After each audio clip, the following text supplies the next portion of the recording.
কিন্তু বেনজির আহমেদ পালিয়ে কতদিন থাকতে পারবেন সেটিও আলোচনার বিষয়। এমন একজন মানুষ দুর্দান্ত দাপটে, যিনি ডিএমপি কমিশনার, র্যাবের ডিজি, পুলিশ প্রধান হিসেবে অনেকগুলো বছর তিনি পার করেছেন। এগুলি অনেকগুলি ধারারই লঙ্ঘন হবে, অনেকগুলি ধারায় তার অনেকগুলি শাস্তি হতে পারে। তিনি আমার কথা রাখলেন না, তিনি রাখলেন ভুট্টু সাহেবের কথা। বেনজির আহমেদ সত্যিকার অর্থে দুদকের কোনো কথাই রাখেনি। তিনি কার কথা রেখেছেন তিনি ভালোই জানেন। তাকে যখন 6 জুন এসে সশরীরে এসে দুদক কার্যালয়ে তার সম্পদের হিসেব বর্ণনা দেওয়ার জন্য দুদক থেকে চিঠি পাঠানো হয়েছিল, তিনি সময় নিয়েছেন। তিনি 15 দিন পর এসে তিনি দুদকে এসে তিনি তার সম্পদের হিসাব বর্ণনা দেবেন। 6 জুনের পর 15 দিন সময় গেল, 23 জুন তিনি আসলেন না। তিনি কার কথা রাখলেন তিনি ভালোই জানেন। তার পরিবারকে 9 জুন এসে তার পরিবার মানে তার স্ত্রী এবং তার সন্তানদের 9 জুন এসে সম্পদের হিসাব বর্ণনা দিয়ে যাওয়ার কথা, তারাও আসলেন না। 15 দিন সময় নিলেন, তাদেরকেও 23 তারিখে আসবার কথা ছিল। তারা হয়তো বেনজির আহমেদের কথা রেখেছেন, তার পরিবারের সদস্যরা, স্ত্রী এবং সন্তানরা, কিন্তু বেনজির আহমেদ কারো কথাই রাখেননি। তিনি যে কার কথা রাখছেন সেটি আসলে ভাববার বিষয়, সেটি আসলে আলোচনার বিষয়। তিনি পালিয়ে কতদিন থাকতে পারবেন সেটিও আলোচনার বিষয়। এমন একজন মানুষ দুর্দান্ত দাপটে, যিনি ডিএমপি কমিশনার, র্যাবের ডিজি, পুলিশ প্রধান হিসেবে অনেকগুলো বছর তিনি পার করেছেন। টেলিভিশনে, মিডিয়ায়, গণমাধ্যমে, পত্রিকায়, ফেসবুক, ইউটিউব, প্রত্যেকটি সোশ্যাল মিডিয়া, যার ছবি এত পরিষ্কার জল, যাকে কোটি কোটি মানুষ চেনে এবং তার সম্পর্কে টুকটাক জানে বা জেনেছে, তাদের চোখ আড়াল করে উনি কতদিন এভাবে লুকিয়ে থাকবেন এটি বেনজির আহমেদই ভালো জানেন। তিনি কিভাবে পাসপোর্ট জালিয়াতি করেছেন, এটি এক ধরনের জালিয়াতি। পাসপোর্ট নিয়ে অনেক আলাপ, অনেক আলোচনা হয়েছে। আপনারা জানেন যে জুন মাসের প্রথম সপ্তাহ থেকে বিভিন্ন গণমাধ্যমে সংবাদ প্রকাশ হচ্ছে তিনি জালিয়াতির আশ্রয় নিয়েছেন পাসপোর্ট তৈরির ক্ষেত্রে। এবং তিনি প্রথম পাসপোর্ট এমআরপি পাসপোর্ট তিনি তৈরি করেছেন সেটি হচ্ছে 2010 সালের 14 অক্টোবর। তিনি প্রথম হ্যান্ড রাইটিং যে পাসপোর্ট ছিল সেখান থেকে তার এমআরপি পাসপোর্ট কনভার্ট হয় হচ্ছে 2010 সালের 14 অক্টোবর, যেটিকে আমরা মেশিন রিডেবল পাসপোর্ট বলি, যেটি নাম্বার ছিল AA107325-2। এবং পরবর্তীতে 2014 সালে তিনি আরেকটি এমআরপি পাসপোর্ট করেন, মেশিন রিডেবল পাসপোর্ট করেন 2014 সালে। এবং সেইখান থেকেই আসলে তার তথ্য গোপন অনেকটা শুরু। 2014 সালের 16 সেপ্টেম্বর তিনি একই তথ্য দিয়ে পাসপোর্টটি রিনিউ করেন। কিন্তু এর আগে তিনি যে পাসপোর্ট করেছিলেন, মেশিন রিডেবল পাসপোর্ট, হাতের লেখার পাসপোর্ট থেকে যে মেশিন রিডেবল পাসপোর্ট আসে, তখনও তিনি একটি পাসপোর্ট করেছিলেন যেটির নাম্বার ছিল 00171616। এই পাসপোর্টটি তাকে আগারগাঁও অফিস থেকে দেওয়া হয়েছিল। এটি অফিসিয়াল পাসপোর্ট, এটা হলো 14 সালের আগে। এবং তিনি যখন এমআরপি পাসপোর্ট আবেদন আবার নতুন করে করেন, অফিসিয়াল পাসপোর্ট হিসেবে গ্রহণ করা হলেও এটি আগারগাঁও পাসপোর্ট অফিসের তথ্য যে অফিসিয়াল পাসপোর্ট হিসেবে তার আবেদন গ্রহণ করা হলেও বিচিত্র কারণে পাসপোর্টটি অর্ডিনারি পাসপোর্ট হিসেবে তৈরি হয় এবং তার ব্যক্তিগত বায়োমেট্রিক, ব্যক্তিগত তথ্য অপারেটরকে দিয়ে তিনি ইনপুট করে এমআরপির পাসপোর্টের সিস্টেমে, তখন একটা পরিবর্তন করে অফিসিয়াল পাসপোর্টে অর্ডিনারি পাসপোর্ট করে। তার প্রভাব খাটিয়ে তিনি অফিসিয়াল পাসপোর্টকে অর্ডিনারি পাসপোর্টে রূপান্তরিত করেন এবং এরপরে তার এই পাসপোর্ট কেলেঙ্কারি চলতেই থাকে, যেটি কেলেঙ্কারি বেরিয়েছে সাম্প্রতিক সময়। তিনি তো আর ক্ষমতায় নাই, সুতরাং এখনই হয়তো কিছু করা যাবে। তিনি কি অপকর্ম, কি অন্যায় অপরাধগুলো করেছেন, বড় বড় লেকচার দিতেন। উনি ভালো লেকচার দিতেন, ওনার লেকচার অনেক বিখ্যাত ছিল।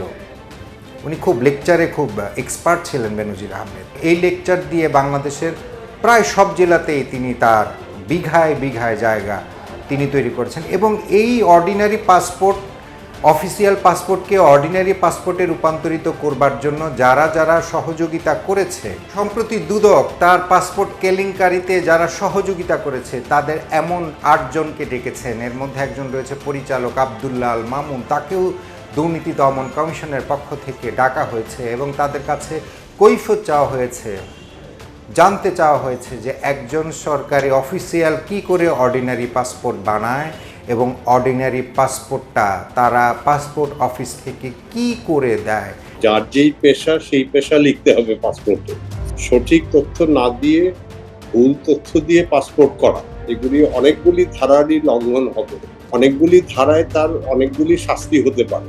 তারা প্রাথমিকভাবে যেটি বিভিন্ন সূত্র থেকে আমরা জানতে পারছি যে যখন র্যাব মহাপরিচালক বেনজির আহমেদ ছিলেন তখন তিনি যে তার অফিসিয়াল পাসপোর্টকে অর্ডিনারি পাসপোর্ট হিসেবে দরখাস্ত দিয়েছেন সেটি যাচাই বাছাইয়ের জন্য এবং সেই ইনফরমেশনগুলো ক্রস চেকের জন্য কিন্তু র্যাব সদর দপ্তরে নাকি পাঠিয়েছে বলে তারা দাবি করছে এবং র্যাব সদর থেকে তিনি যেহেতু ডিজি ছিলেন, কার সাধ্য আছে এগুলো ক্রস চেক করে যে অর্ডিনারি বানানো যাবে না অফিসিয়াল বানাতে হবে, এই সাধ্য কার আছে? কারণ কারিবা ছিল অর্ডিনারি পাসপোর্ট বানিয়ে দেওয়া হয় অফিসিয়াল পাসপোর্টকে।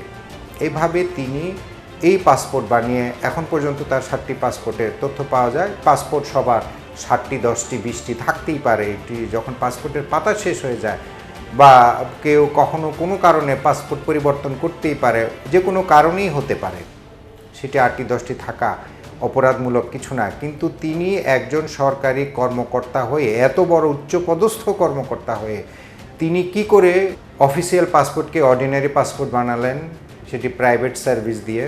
পাসপোর্ট অফিসও বা কী করে অ্যালাউ করলো, সেই বিষয়গুলো জানবার জন্যই কিন্তু দুর্নীতি দমন কমিশনের পক্ষ থেকে পাসপোর্ট অফিসে সেই সময় যারা কর্মরত ছিল তাদের মোট আব্দুল্লাহ আল মামুন একজন পরিচালক সহ 8 জনকে ডেকে আনা হয়। এই আব্দুল্লাহ আল মামুনের বিরুদ্ধে কিন্তু আবার দুদকে একটি তদন্ত চলছে, একটি অভিযোগ রয়েছে তার বিরুদ্ধে এবং তার দুর্নীতিরও অভিযোগ রয়েছে এবং আব্দুল্লাহ আল মামুনকে এখন জিজ্ঞাসাবাদ করছে দুর্নীতি দমন কমিশন। তো একটা আইজিপি, একজন সরকারের এত বড় গুরুত্বপূর্ণ একজন ব্যক্তি, র্যাবের মহাপরিচালক, ডিএমপি কমিশনার ছিলেন, ঢাকার ডিসি ছিলেন এক সময় তিনি ঢাকা মেট্রোপলিটন পুলিশে, তো তিনি কি করে এই জাতীয় অপরাধগুলো করেছেন নির্বিঘ্নে, সেটি আসলে প্রশ্নের অপেক্ষাই রাখে না।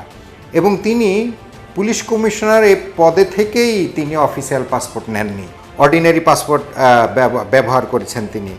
এবং দ্বিতীয় দফায় নবায়নকৃত পাসপোর্টের মেয়াদ ছিল 2019 সালের 17 সেপ্টেম্বর পর্যন্ত। এবং সবচেয়ে মজার ব্যাপার হচ্ছে তিনি কখনো পাসপোর্ট নিতে বা পাসপোর্টের আবেদন করতে পাসপোর্ট অফিসে হাজির হতেন না, তার ব্যক্তিগত সহকারীরা হাজির হতেন এবং তিনি তার ব্যক্তিগত সহকারী মারফত একটি চিঠি লিখে দিতেন এবং সেই অনুযায়ী তার পাসপোর্টগুলো হয়ে যেত। এবং 2020 সালে তিনি যখন বাংলাদেশের 30তম আইজিপি হিসেবে পুলিশ বাহিনীর প্রধান হিসেবে দায়িত্ব নেন তখনই কিন্তু তার লাল পাসপোর্ট একটি পেয়ে যাওয়ার কথা, কিন্তু অজ্ঞাত কারণে তিনি সেই লাল পাসপোর্টটি গ্রহণ করেনি। তার মানে তার বহু আগে থেকে সূক্ষ্ম পরিকল্পনা ছিল, একটি ইন্টেনশন ছিল অপরাধের, যে তিনি কোনোভাবেই এই লাল পাসপোর্ট বা সরকারি যে অফিসিয়াল পাসপোর্ট যেটা ব্লু পাসপোর্ট, তিনি এগুলো কখনোই গ্রহণ করেননি। তিনি অফিসিয়ালি অর্ডিনারি পাসপোর্ট ব্যবহার করতেন এবং অফিসিয়ালি অর্ডিনারি পাসপোর্টগুলো ব্যবহার করার কারণে সেই পাসপোর্টগুলো কিন্তু জমা দিতে হয় না। একজন সরকারি কর্মচারী যখন ব্লু পাসপোর্ট বানায় তখন তার চাকরির মেয়াদ শেষ হয়ে গেলে কিন্তু সেই পাসপোর্টগুলোর মেয়াদ যদিও থেকে থাকে, পরবর্তীতে সেই পাসপোর্টগুলো কিন্তু সহজে পাসপোর্টগুলো আর ব্যবহার করা যায় না যদি তার মেয়াদ না থাকে। কারণ আপনারা জানেন যে সরকারি পাসপোর্ট অর্থাৎ ব্লু পাসপোর্ট দিয়ে ইমিগ্রেশন অতিক্রম করা যায় না যে পর্যন্ত এনওসি বা জিও গভর্নমেন্ট অর্ডার যে পর্যন্ত পাওয়া না যায়। যেহেতু ব্লু পাসপোর্টে জিও বা গভর্নমেন্ট অর্ডার নেওয়ার একটা বিষয় আছে বা জেনারেল অর্ডার নেওয়ার একটা বিষয় আছে, সেই কারণে কিন্তু খুব চাতুরতার সাথে বেনজির আহমেদ এই পাসপোর্ট জালিয়াতি করেছেন প্রায় 1 যুগেরও বেশি সময় ধরে।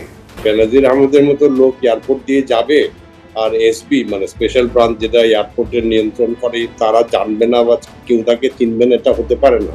তাছাড়া তিনি পাসপোর্ট করার সময় আরও প্রভাব খাটিয়ে, যেটি আমরা জেনেছি যে একজন সরকারি কর্মকর্তা যদি পাসপোর্ট করতে হয় তিনি সর্বোচ্চ 5 বছর মেয়াদি পাসপোর্ট নিতে পারবেন, কিন্তু বেনজির আহমেদ তার প্রভাব খাটিয়ে তিনি 10 বছর মেয়াদি অফিসিয়াল পাসপোর্টকে অর্ডিনারি পাসপোর্ট বানিয়ে 10 বছর মেয়াদি পাসপোর্ট বানিয়েছেন। এগুলি অনেক অপকর্ম হয়েছে এবং এই অপকর্ম হয়েছে এটা যে উনি 1 লাখ জড়িত ছিলেন সেটা না, পুলিশ বাহিনী, আইন শৃঙ্খলা বাহিনী অনেকেই তার সাথে জড়িত। এই সমস্ত তথ্য উপাত্ত বিচার বিশ্লেষণ করে আসলে দুদক পরবর্তী কী পদক্ষেপ নেবে এবং এই বেনজির আহমেদকে পাসপোর্ট জালিয়াতির সঙ্গে যারা যারা সহযোগিতা করেছে তাদেরকে আসলে কোনো আইনের আওতায় আনবে কিনা বা তাদেরকে শাস্তির মুখোমুখি করবে কিনা এবং কারা কারা কোন কারণে কোন ইনভলভমেন্টে কোন সুবিধা পেয়ে বেনজির আহমেদকে এই জাতীয় অনৈতিক কাজ করতে সুযোগ করে দিয়েছে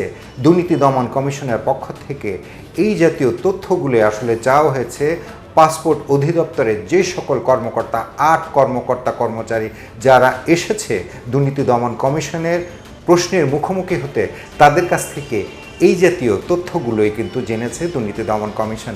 এখন কমিশন পরবর্তী পদক্ষেপ কি গ্রহণ করবে বেনজির আহমেদ সহ এই পাসপোর্ট কেলেঙ্কারির বিষয়ে, বেনজির আহমেদ সহ তাকে যারা সহযোগিতা করেছে তাদের বিষয়ে, সেই জন্য হয়তো আমাদেরকে আরেকটু অপেক্ষা করতে হবে।